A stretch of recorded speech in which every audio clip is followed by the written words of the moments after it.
We're just going to be tying a pheasant tail nymph today.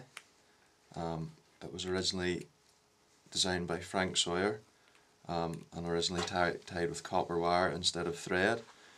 It's quite an easy nymph to tie, and the fact that it only has a few materials, basically natural cock pheasant, copper wire, and depending on what variation, a dubbing maybe for the thorax. The original was actually a copper wire thorax as well.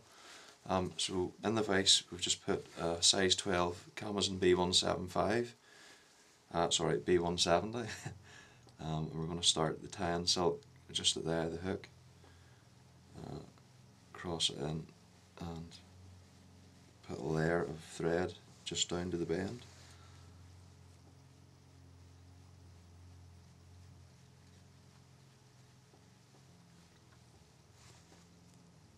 And trim away your excess. So for the tail we're actually using cock pheasant tail here, and it's dyed claret. So this will form the tail and the body. So I'm just going to pull off about probably in around 7 or 8 fibres, and the tail length is roughly the length of the hook shank or thereabouts. So hold it over the top, catch it in with a couple of turns, and at this point I would catch in with copper wire too. So take a length of copper wire. This is a fine UTC copper wire. So catch your copper wire with a couple of turns, and I lift the pheasant tail back and continue down the body to tie in the copper wire. Come about 2/3 down the body, that's where you want the thorax to start.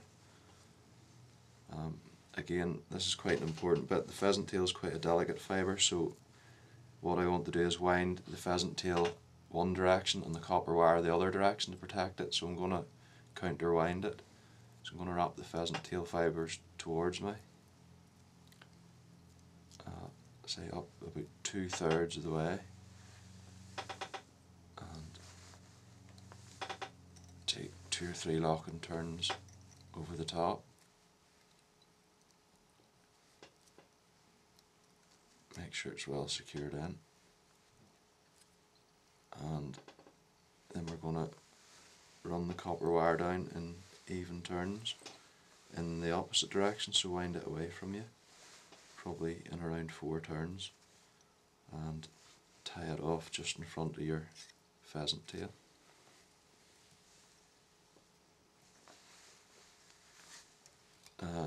Don't trim the pheasant tail fibres away because they're going to form with the wing case.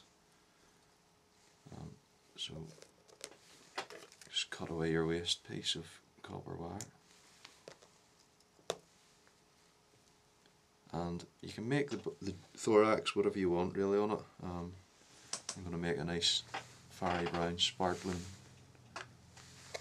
dubbing with a wee bit of glister mixed into it. It just sort of provides a wee attraction point for the fish to aim at. So just a small amount of dubbing, and twist it the one way or it won't stay on the thread. Don't twist it back and forward, just the one way, and wind it on. Build up a pronounced thorax. I like to add the dubbing on in wee bits because it's easier worked with rather than putting on too much. Just put another pinch on and make a wee dubbing rope. And continue to build up the thorax until you're happy enough with the profile of it.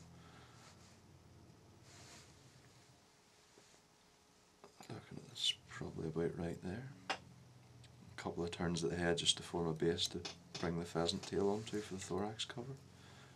Pull it over to the eye and keep a bit of tension on it. Turn a thread over it, snug it in tight, and take a couple more turns in, probably 3 or 4 turns, and then you can trim off your waist. You can put legs on it or wind a hackle on at this point, but I'm just going to keep it as it is. So build up a small head and work finish. 1, 2, 3, 4 turns.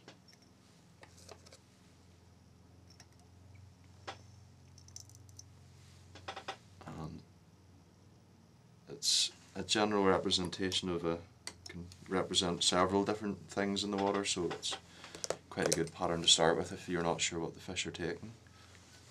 I'll just put a wee drop of varnish to seal the thread. And that's it. That's a pheasant tail nymph.